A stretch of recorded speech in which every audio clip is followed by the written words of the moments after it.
सुप्रभात। मैं जगेंद्र राणा, दृष्टा, भोक्ता और निर्देशक। यह हमारी आज की आध्यात्मिक चर्चा का विषय। दृष्टा, भोक्ता और निर्देशक। खुशी या प्रसन्नता को परिभाषित नहीं किया जा सकता। इस बारे में बहुत विचार करें तो इसी नतीजे पर पहुंचेंगे कि खुश होने का अर्थ नकारात्मक संवेदनाओं का अभाव है। इसके अलावा खुशी की कोई सकारात्मक परिभाषा नहीं की जा सकती, क्योंकि वह मनुष्य का सहज स्वभाव है। स्वास्थ्य की परिभाषा करना जिस तरह कठिन है, उसका कोई विधायक अर्थ नहीं किया जा सकता। रोग की परिभाषा की जा सकती है, उसके लक्षण बताए जा सकते हैं, लेकिन स्वास्थ्य की परिभाषा करना कठिन है। ज़्यादा से ज़्यादा यही कि स्वास्थ्य का अर्थ है रोगों का अभाव। खुशी भी उसी तरीके से। तो सकारात्मक अर्थों में कहना चाहें तो खुशी आनंद की ऐसी अनुभूति है जब हम किसी तरह के दुख दर्द का अनुभव नहीं करते हैं या उससे विचलित नहीं होते। लेकिन जीवन क्या दुख दर्द के बिना हो सकता है? सुख सुविधाएं होंगी तो दुख दर्द भी होगा। दुख का पूरी तरह निषेध करना चाहें तो सुख भी गायब हो जाएगा। सुख चाहेंगे तो उसके ना होने पर दुख ही उपजेगा। तो जीवन में कुछ भी नियत नहीं है। सुख की अविरल धारा के बीच दुख दर्द भी सिर उठा सकते हैं। इसलिए दुख सुख में से किसी का चुनाव नहीं करना, बल्कि दोनों में संतुलन बनाए रखना ही खुशी है, आनंद है। यह भी लगता है कि धर्म अध्यात्म की हमारी उथली समझ ने आनंद की ऐसी छवि हमारे मन में गढ़ दी है जिससे हम निकल नहीं पा रहे। जो लोग किसी साधना पद्धति का पालन कर रहे हैं, उनमें भी अधिकांश का मानना है कि उनमें सफल होने पर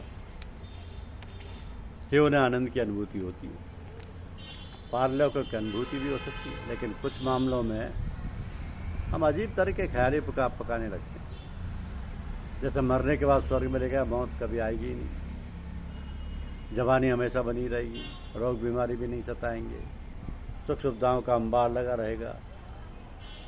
इस तरह की संभावना है धार्मिक कल्पज्ञता या निरक्षरता का परिणाम हो सकती है, क्योंकि धर्म का असली मकसद उसे मानने वालों को खुश बनाना है।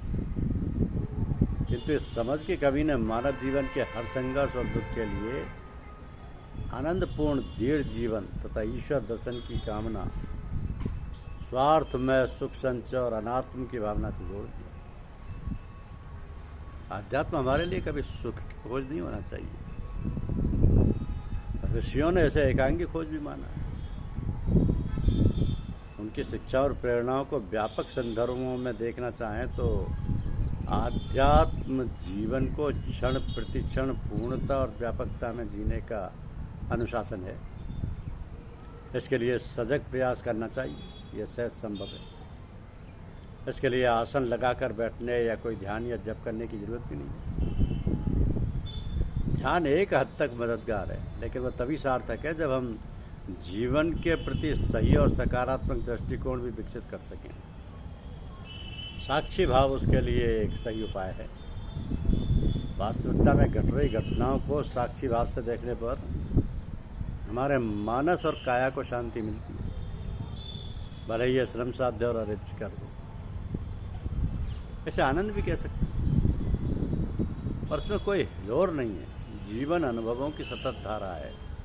आप इसमें बहकर डूब भी सकते हैं और इसके विपरीत तैरने की कश्मकश में स्वयं को नष्ट भी कर सकते हैं। दोनों ही स्थितियों में आपका मिटना तय है। तो यदि आप इसे केवल बहते हुए देखेंगे तो सुरक्षित रहेंगे। तब आप स्थिर रहेंगे, शांत रहेंगे और अंतःप्रज्ञ बनेंगे। उस दशा में आपके भीतर मौलिक बोध उपजेगा और आप सभी वस्तुओं को खंड खंड करके उनके परिदृश्य में देख पाएंगे। अब आवश्यकता सिर्फ दर्शक बनने की है, ना तो नाटक का निर्देशन करना, ना ही उसमें कूद पड़ना। आप जागृत अवस्था में जो कुछ भी करेंगे वही आपका ध्यान बन जाएगा। तो जप, ध्यान, पूजा पाठ और तमाम आध्यात्मिक उपाय तभी सार्थक है जब हम सबके भीतर उतरें और अपने आप में परिवर्तन लाएं। सिर्फ इसी तरह आप प्रसन्नता या शांति या आनंद तक पहुंच सकेंगे। इसी तरह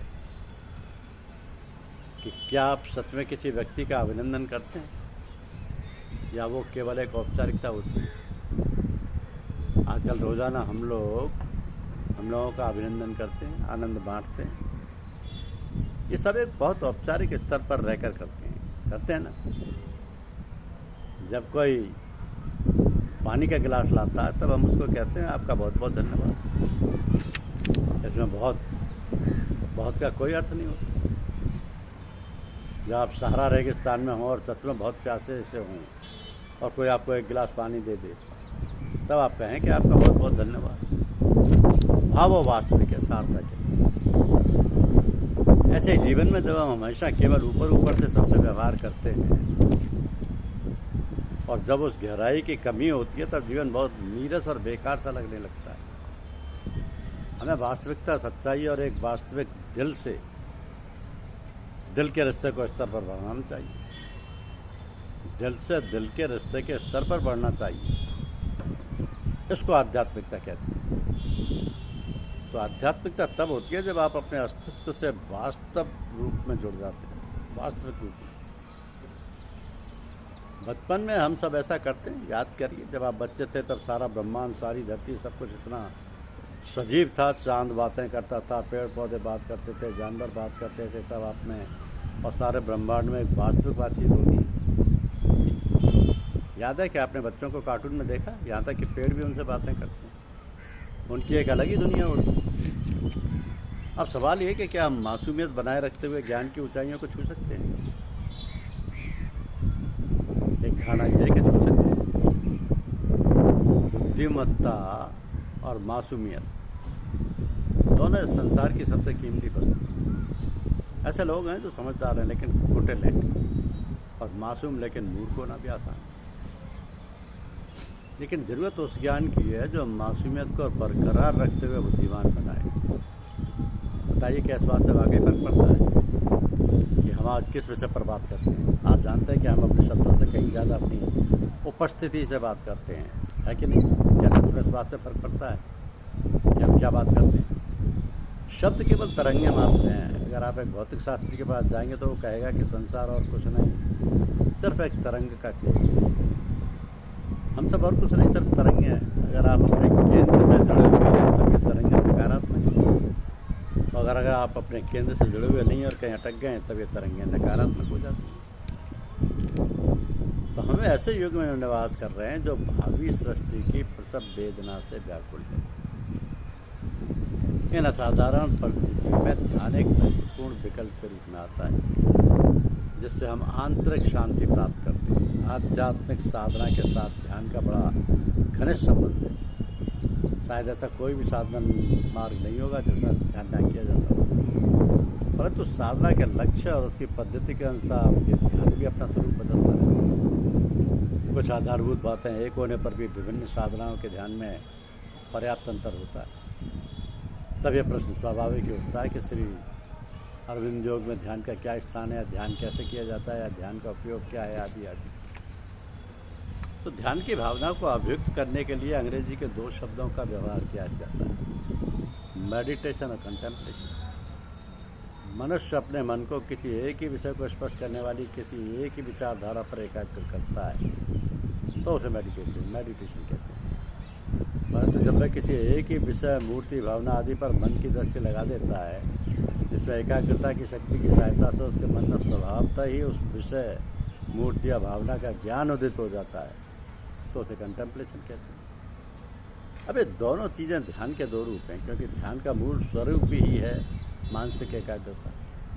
फिर वो चाहे विचार पर की जाए या किसी दृश्य पर या ज्ञान पर। इनके अतिरिक्त ध्यान के अन्य रूप भी हैं। स्वामी विवेकानंद ने अपने एक लेख में सलाह दी है कि अपने विचारों के पीछे खड़े हो जाओ, उन्हें अपने मन में जैसे वो आने दो और बेहद उनका निरीक्षण करो और देखो वो क्या है। इस क्रिया को आत्मनिरीक्षणात्मक एकाग्रता कह सकते हैं। आचार्य अभयदेव ने पातंजल योग शास्त्र और श्री अरविंद के सर्वांगीण योग के विवेचन विश्लेषण करके बताया कि अष्टांग योग में यम, नियम, आसन, प्राणायाम प्रत्याहार 5 बहिरंगों का वर्णन किया गया। तो श्री अरविंद के योग में संपूर्ण जीवन ही योग है, केवल चित्तवृत्ति का निरोध ही नहीं। इसमें साधक को मन से ऊपर अति मानस सत्य चेतना से जाना जाता है, यानी आत्मा, मन, प्राण और शरीर इन सबसे भगवान को पाना, इस दिव्य रूपांतरण से पूर्णतया दिव्य बन जाना, इस योग का मूल सिद्धांत।